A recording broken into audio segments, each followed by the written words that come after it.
All right, guys, we're back with another collaboration. Harrison Graham of Chicago Bears Now. That is Trace Moustakis, a.k.a. Moose from Falcons Today.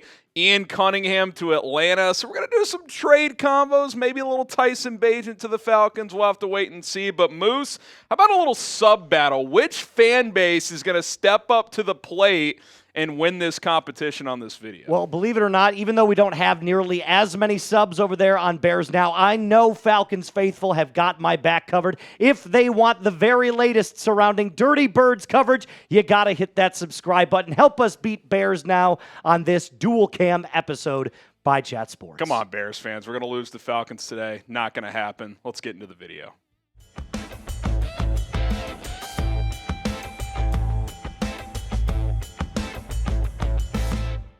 All right, let's talk a little trades here, as obviously Ian Cunningham, Ryan Poles' right-hand man, joins Matt Ryan Poles' former teammate, in Atlanta. And Moose, I know you've talked about this on Falcons Today. I actually hit it on Bears Now a few weeks back, but with all the chatter at the Combine that the Bears are getting some trade calls on Tyson Bagent, I do wonder / think that Atlanta could be one of the teams that could be making that call. So why don't we just discuss the possibility of this potentially coming to fruition, especially given the uncertainty around Michael Penix Jr.? Yeah, first things first, though. Thanks for having me on the show. Bears fans, what's up? It's good to see you. Falcons fans, welcome into the show.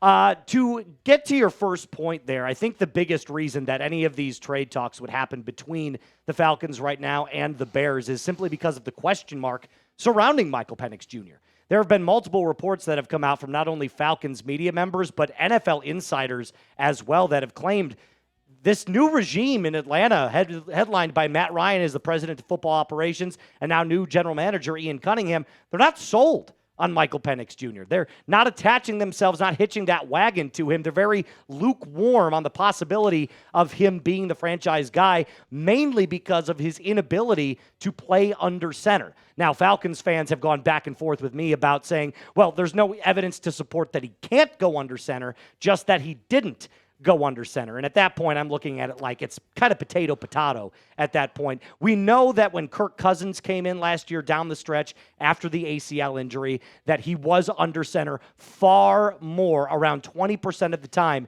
to Michael Penix, less than 1%. So it feels a lot of gimmicky things, a lot of shotgun, and honestly just kind of a big question mark on his ability to play under center and progress to that next level as an NFL quarterback. Well, and look, I know Zach Robinson was a polarizing figure, to put it nicely, among Falcons fans, but he comes from that McVay tree, which is a lot of under center play action, and they ran a lot of pistol because the first year, I think it was due to Cousins, the Achilles, not being able to drive off that back foot. But then when they went to Penix, they kind of stuck with that. What did he do at Washington under Kalen DeBoer? A lot of shotgun, spreading it out, standing in the gun. So, yeah, to your point, Falcons fans can debate, can he get under center, can he not? I guess we'll find out if he ends up being their guy. But that's where you bring in outside options. Tyson Bagent. No one knows Tyson Bagent more than Ian Cunningham outside of the Bears, right? Ian Cunningham helped find Tyson Bagent as Ryan Poles' right-hand man when they found him as an undrafted free agent a few years ago. He won the backup job behind Justin Fields in 2023, which was a relative surprise. He beat out P.J. Walker, who they signed to be the backup, and Bagent was just better. And he got to play some that year, went 2-2 as a starter. Hasn't played much since. But in the last two preseasons, he's been excellent. And Ben Johnson, the Bears head coach this week, Moose, said that his preseason tape from the past 2 years tells me he's a top 32 quarterback. Now, is he gassing him up to increase his trade value? Maybe a little bit, but I don't think it's a coincidence that after Ben Johnson took the job and he got to see this guy up close through OTAs, through training camp, that they signed him to an extension. He likes him a lot. The Bears like him a lot. So if they're going to trade him, they're going to want a decent return, but they also think, they do believe he could be a starter in this league, but obviously the Bears have Caleb Williams. He took nice steps forward this year, so he's their guy. So if they do trade him, I think they would want to send him to a place where he'd have a chance to start, and maybe Atlanta's that spot for one of two reasons. One, maybe Atlanta doesn't believe in Michael Penix, or two, we don't know exactly when Penix is going to be fully healthy. He's not going to be available in the offseason program. So Correct. if they did trade for Bagent, he would have a head start on that situation in Stefanski's offense, so on and so forth. So I do think it's an interesting dynamic for Atlanta if they are to bring in an outside quarterback, and again, with the Cunningham connection to Tyson Bagent. Well, so I'll piggyback off of that. Tommy Rees, the new Falcons offensive coordinator coming over from Cleveland, had said multiple times in his opening press conference that playing under center is so vital to the Kevin Stefanski offense, which is kind of a branching out of something that like Sean McVay or Kyle Shanahan would like to do. Different variations and different styles, a lot of wide zone schemes. They love to run the football, kind of like Ben Johnson does as well. That's their preference. And with Bijan, you're looking at the best running back in the league. So clearly, that's going to be kind of the focal point of the offense, with the passing game being more complementary. But the one area that I feel like Tyson Bagent offers just a little bit of extra secret sauce is his ability to go off platform. We know how good Tyson Bagent is under center in the play action game. You saw it a bunch during the preseason with Ben Johnson.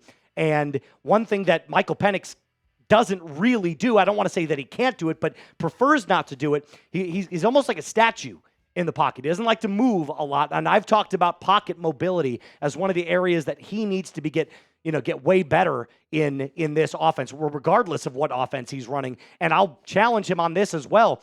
Penix is not good against pressure. Colin, we actually have a List 3 logo of some pressure that Michael Penix has faced during this last season. I mean, you could take a look at the advanced data, Harry. These are not good numbers. Completion percentage against pressure is 43%. Yards per attempt, 5.6. He took 13 sacks. He panics. In fact, some Falcons fans have called him Michael Penix Jr. when he's facing the blitz. Now, I think that's a bit harsh, and I still don't want this to be the we're dumping on Penix show, but the one area that I have been very, very objective with when it comes to Penix's game is when it's on time, when it's on target, he can make every single throw. He can have a lot more velocity than a lot of people believe. Yep. But they kind of took away the deep ball, and against the blitz, it really wasn't good. He was one of the worst quarterbacks in the NFL against the blitz. Here's what it comes down to for me.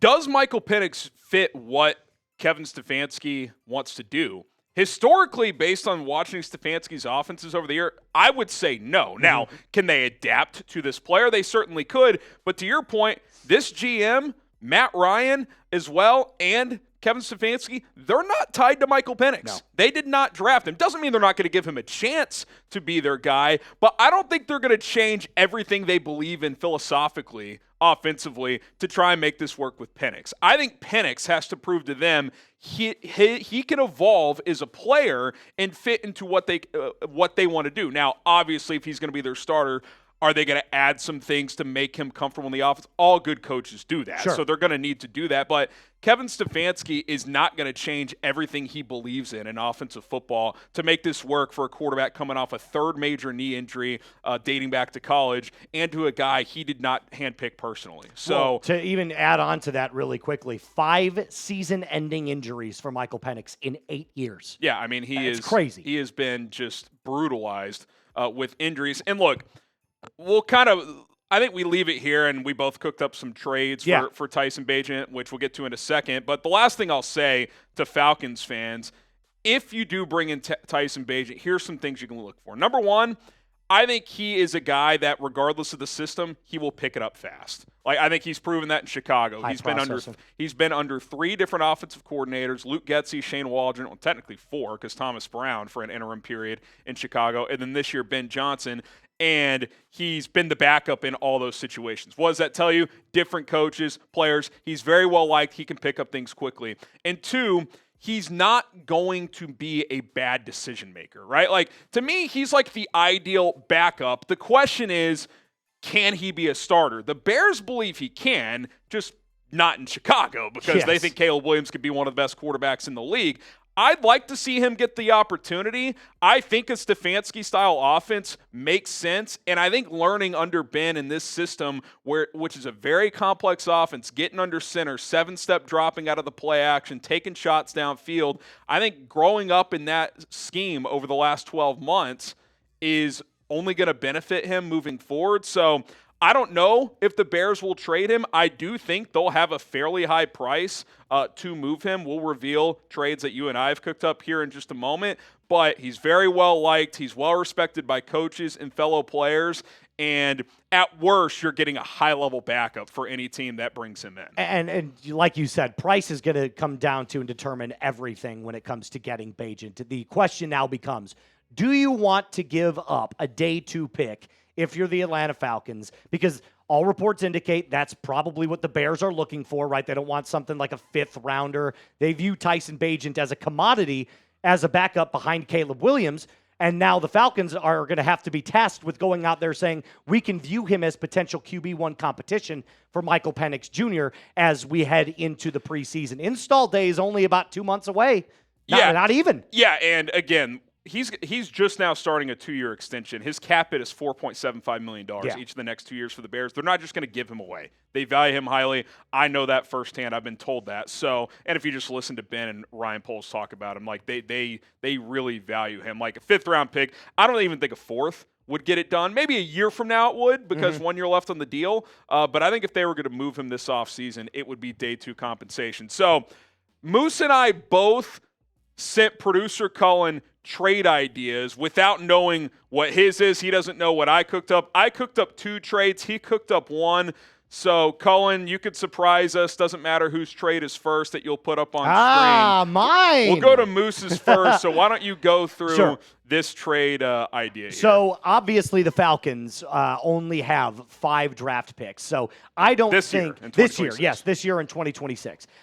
Cunningham has been very, very transparent with us from the moment he stepped foot inside the Falcons facility that he views draft picks like currency. So looking at what we've currently got, I don't think we'd be willing to give up anything in this year's draft class. So that's why I decided to go out and make the hypothetical trade idea, knowing what the Bears would probably look for, a 2027 third-round pick with a condition that it could become a second based off of playing time, snaps taken, and some different types of, incentives thrown into that contract with different wording. So I view just a straight up, you guys get a 2027 third, conditional second, and the Falcons receive Tyson Bagent. What do you think about this? Well, it's really interesting. That's actually one of the 2 trades I cooked up, and you can throw that one up there for me, Cullen, before I go to my other trade that I cooked.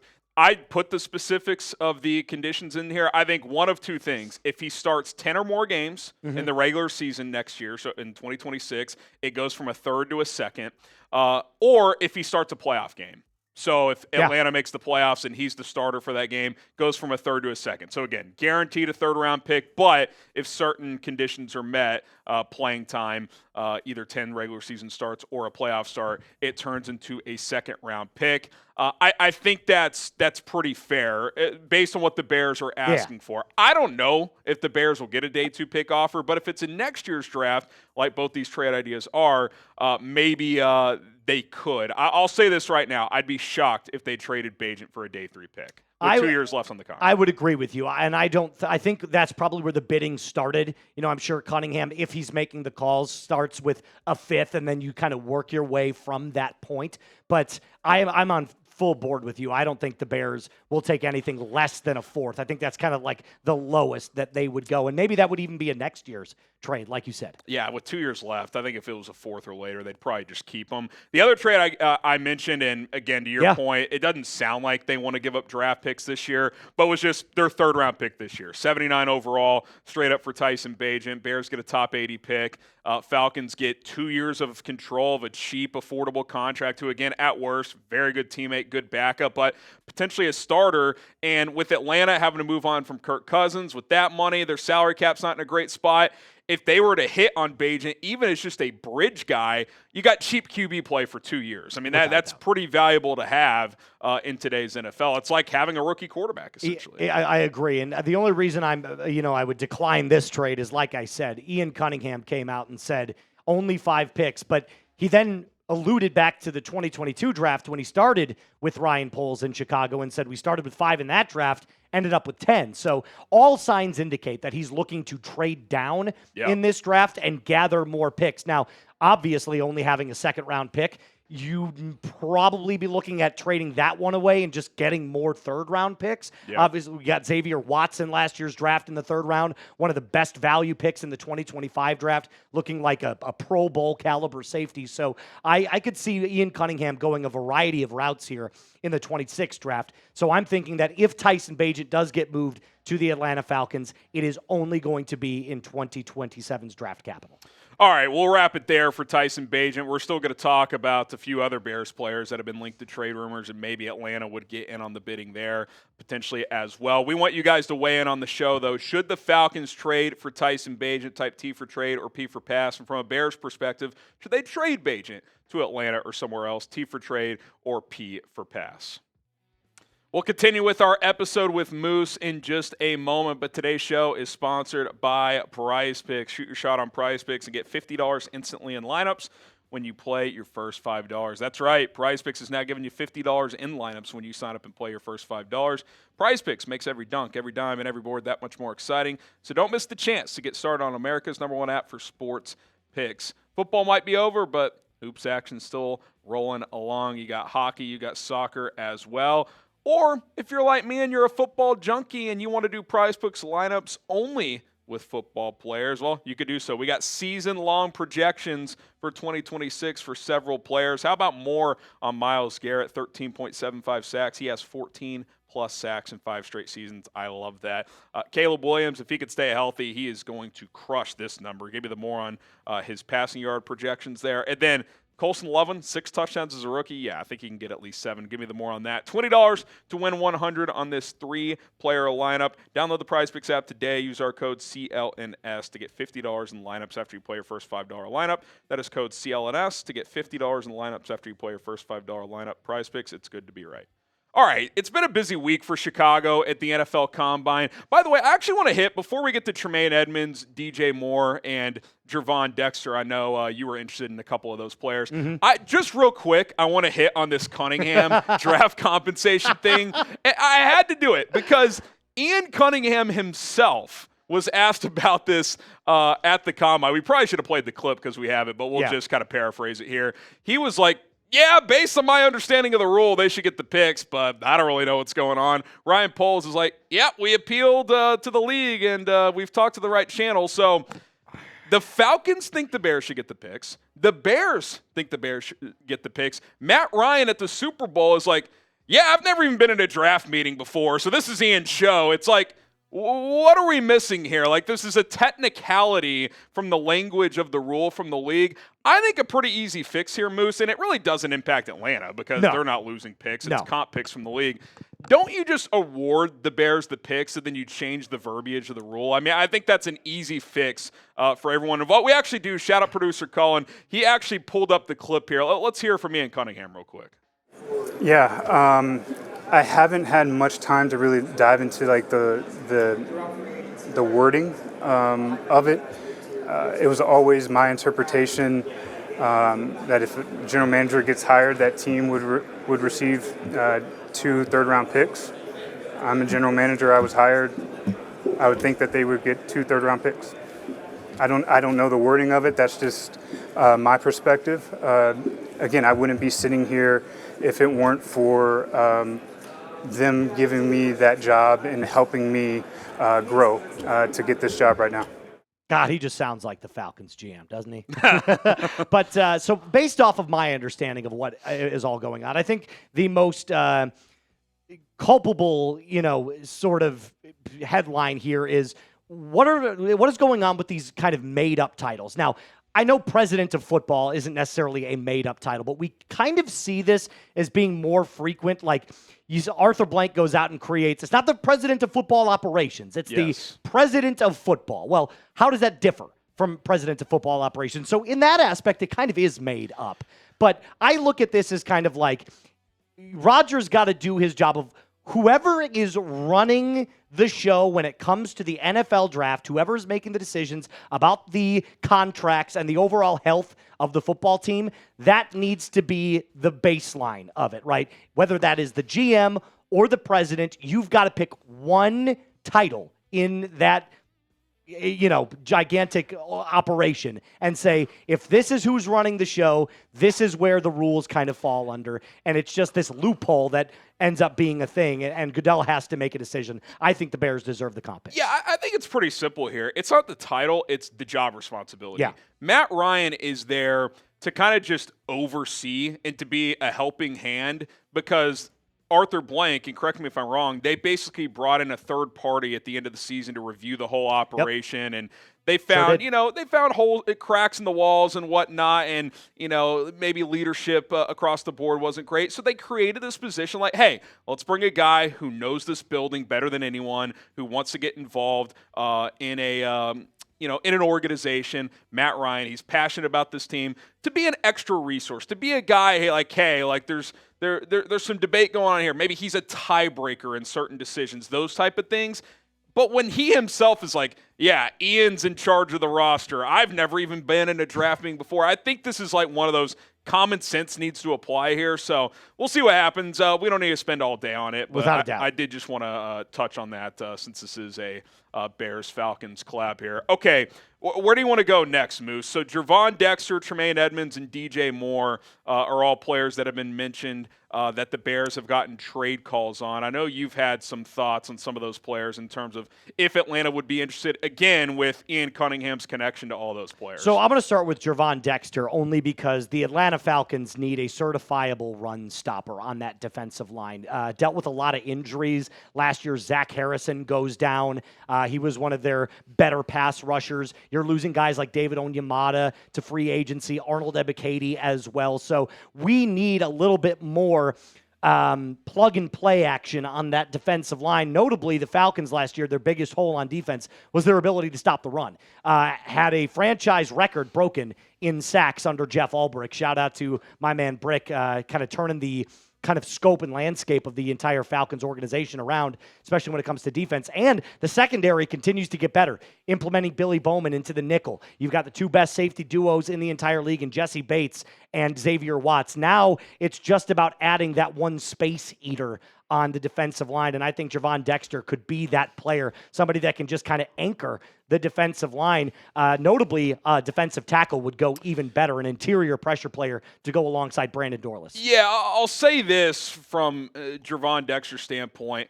He's better as a pass rusher than a run defender. Sure. In 2024, he was decent against the run, but last year in Dennis Allen's scheme, he wasn't great. Now, I do think Ulbrich's scheme would fit Dexter better in terms of him being a better run defender, but his strength is as a pass rusher. So I do want Falcons fans to be aware of that. That being said, this is a guy who's 6'6", 315, twitchy athlete. He just hasn't quite ever put it all together. It's like you see the flashes, but you're always left wanting a little bit more.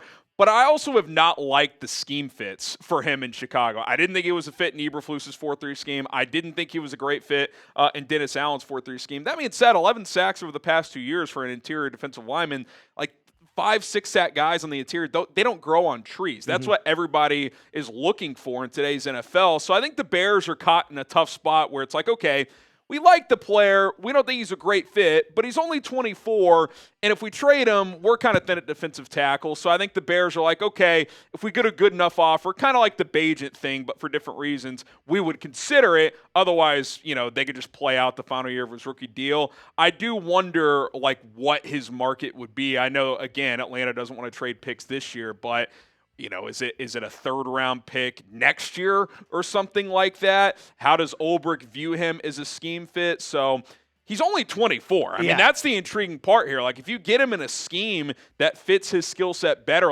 could he still take off?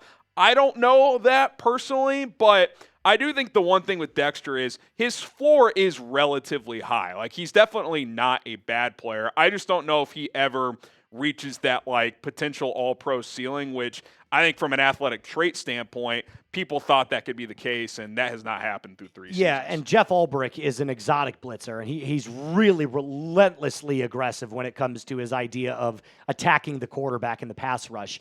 blitzed the fourth most out of any defensive coordinator last year, headlined by Jalen Walker and James Pierce Jr., who might not even play next year. So that's even more of a reason to want to explore another pass rushers, because you'd be losing your leader that you had last year in sacks, 10.5 sacks. And, we're not going to comment on an ongoing legal matter here, but I think the point remains that, there's a big question mark about, is he ever going to play football again, not just for the Falcons? Well, you got to, if you're Atlanta, you got to operate as if you're not going to have him at least at minimum to start next year, if not the entire season. And potentially he's played his last snap there. We'll see how that plays out. Okay, let's go Tremaine Edmunds next, and then we'll finish with DJ Moore. Bears are letting Edmunds seek a trade. From Chicago's standpoint, it's pretty simple. We've talked about this a ton on Bears now. He's still a good player. It's kind of crazy, Moose. He's entering his 9th season, and he turns 28 in 2 months. Yeah, he was crazy. 20 as a rookie. He's still solid. But his cap hit of $17.4 million, where the Bears can save 15 by cutting or trading him, it's just they have bigger needs on the roster. I do wonder if a team would trade low on him, 6th, 7th round pick, and extend him to lower his cap hit for 2026. You give him a 2-year extension, Moose. He's still only 30 by the end of that contract. What's Atlanta's situation with off-ball linebackers? Do you think they would be interested in buying low on a guy like Tremaine Edmunds? Interestingly enough, if you would have asked me about a month ago, I would have told you we were good, because you brought in Divine Diablo last year, and he was unbelievable for the Falcons as the Mike linebacker. And then he got hurt, and it was anchored more by Caden Ellis. And Ellis is kind of the question mark here, because everybody in Atlanta loves Caden Ellis, myself included. He's kind of a hybrid off-ball backer. He can blitz when he's called upon. He can drop back in coverage when he's called upon. He's kind of like the anchor of that defense, which I really, really love. But now it feels like Cunningham doesn't have that emotional tie again to that contract, and they have an idea of what they want to pay him, and it doesn't sound like that they're on the same page. Otherwise, it would have happened already, knowing how much he means to the defense. And Jeff Ulbrich came out and said replacing Caden Ellis takes more than one player. So Tremaine Edmunds would be a very, very good, immediate, quick fix to the Caden Ellis problem. The question is, like you said, what does the extension look like? I don't think the Falcons, if they're not going to pay Caden Ellis, they definitely don't want to pay a guy like Tremaine Edmunds. So I think that because Ellis has got a little bit more versatility than a guy like Tremaine Edmunds does. So I look at this as kind of like only if it makes sense from the financial perspective. Otherwise, look somewhere else and maybe draft a linebacker, because the linebacker class this year is so deep. In other words, if the Bears cut Edmunds, maybe they'd be interested. Correct. Because obviously they're not trading for him. Cunningham knows him, but trading a draft pick probably doesn't make sense with lacking draft capital. Okay, lastly, DJ Moore. Obviously, the Falcons have good weapons. They could cut former Bear Darnell Mooney, who I actually wouldn't mind signing if the Bears moved on from DJ to like a cheapish 1-year deal. I think he'd fit well in a Ben Johnson system. We'll kind of leave that there. But DJ Moore, it's a complicated thing for Bears fans, because obviously he delivered these awesome moments this year, right? The walk-off against Green Bay in the regular season, the game winner against Green Bay in the playoffs. But the week-to-week, drive-to-drive consistency, his volume of productivity has just dipped, and the Bears have Burden now. They've got Odunze, Colston Loveland. It's just his contract doesn't really match the production at this point, and so the Bears wouldn't move him, I think, for the right price. Again, I don't think Atlanta wants to, just burn draft picks here, but if they did dump Darnell Mooney, I do think DJ just – as a fit as a number 2 next to Drake London is actually a really good fit, because London's that big physical receiver, mostly going to play on the outside. DJ can do a little bit of everything, gadget stuff, screens, over the middle, vertical as well. Again, you would know better than me. I don't know if Atlanta would have any interest at all, but I do think stylistically as a number 2 receiver, along with Drake London, I do think that fit's pretty interesting. Yeah, so sidebar really quick. I almost added Darnell Mooney into my trade package for Tyson Bagent with you, just a sidebar. But I kind of I don't think the Bears would take on his current contract. Kind of like Edmunds with the Falcons. Yes. If he gets cut, I'm interested, but right. I don't think a trade. Well, so Darnell Mooney does look like he's going to get cut. Last year was really tough for him. He spent almost the entire year with injuries. There was some very cloudy messaging from former Falcons head coach Raheem Morris about his availability at the beginning of the season because we kept being told that Darnell was going to be good to go, and then he just wasn't. But that's besides the point. Him and Penix haven't seemed to gel either for whatever reason. Because with Cousins 2 years ago, he was awesome. He had almost 1,000 yards. Excellent. So Darnell is kind of the one here that, kind of loses out on everything. But back to your point about DJ Moore, I think it's a perfect fit. You mentioned the Falcons having good weapons. I'm going to tell you this right now. After watching last year play out, it is Michael Penix Jr., Drake London, and Bijan Robinson, and then there's everybody else. And that includes Kyle Pitts, who really came on strong only when Kirk Cousins came into the game. They have struggled with their relationship as well. Atlanta Falcons fans and the Falcons themselves are starving for a number 2 wide receiver. They need someone who notably can play out of the slot, can be great in yak, and has kind of that chess piece that you can move around. This would be the perfect fit. So believe it or not, I'm going to go out on a limb and say this. I would almost rather the Falcons trade for DJ Moore than even a Tyson Bagent. Oh, wow. Only because if you are going to roll with Penix, and there's a lot of people that believe that that could still be the case, I think you have to surround him with somebody outside of Drake London. And that's just the point right there is DJ Moore still has some really good football in him. There's still some juice left in the tank. He'd fit the scheme that Kevin Stefanski wants to run, and he would be the number 2 certifiable option. The nice thing about DJ, too, is you can just manufacture touches. Yes. So, like, early in a game to get Penix into some rhythm, throw him a couple screens, get him on a jet sweep, just these little crossers. Like, he's not going to run the full route tree, but to your point, get him out in space. Yards after the catch. He's tough. He played through a lot of stuff last year, which I think motivated his teammates in Chicago. So, yeah, I think with Atlanta this offseason, Moose, they have to decide, like, okay, is 2026 a big year for us or not? Yeah. Clearly in Chicago, it is, because they're in this win-now mode with Caleb on his rookie deal. Penix is on his rookie deal, but do they believe in him long-term? Or is it kind of like, let's just play this year out, see what happens. If he takes a huge step forward, great. If not, okay, we're not over-investing in 2026. We're thinking 2027 and beyond. So I think that's what Atlanta internally has to decide. And with Cunningham as the GM, Moose, he saw how they did it in Chicago, kind of tearing it down and building it back up. That'll be interesting to see what their approach is in Atlanta. Well, and finally, just one more point to add on to that. The looming question right now is, how winnable is this division in the NFC South? Should be very winnable. Yeah. And that's why, in my opinion, you went out and made a decision to go out and hire Kevin Stefanski instead of a brand new first-time coordinator where you give him a little bit more time to breathe. You brought in Kevin Stefanski because you believe you can win this division now with the roster that you currently have. Needs a little bit of polishing, right? It's not a finished product, but went 1-5 in one-score games last year. They are in a lot of these football games, and had it not been for a terrible loss to the New York Jets in week 13 or whatever it was, Falcons win the division. So it is as simple as one game sometimes. I think the question, like you said, is Penix the guy? That's one question, but there's not a lot of give and take here. It's win, and you've got to win immediately. The big difference, too, just to compare when Poles took over Chicago, is Atlanta has real young talent. Yes. The Bears, when Poles took over, had bad Ryan Pace contracts. Shout out Ryan Pace. The Bears-Falcons overlap the last few years has actually been pretty funny. So, it's going to be exciting to follow. I do think the Bagent thing is interesting. Cunningham knows him very well. So, we'll see if him and his old pal Ryan Poles have any discussions this week. All right, guys, thank you guys so much for tuning in. And again, if you're watching on Falcons today, go support Moose. He's doing a hell of a job over there. We're popping up daily videos on Bears Now as well, of course. And hey, chirp each other in the comments. These videos are going on both channels. So if you're a Bears fan and want to go chirp Moose and Falcons fans on his channel, go on over there, and vice versa here on Bears Now.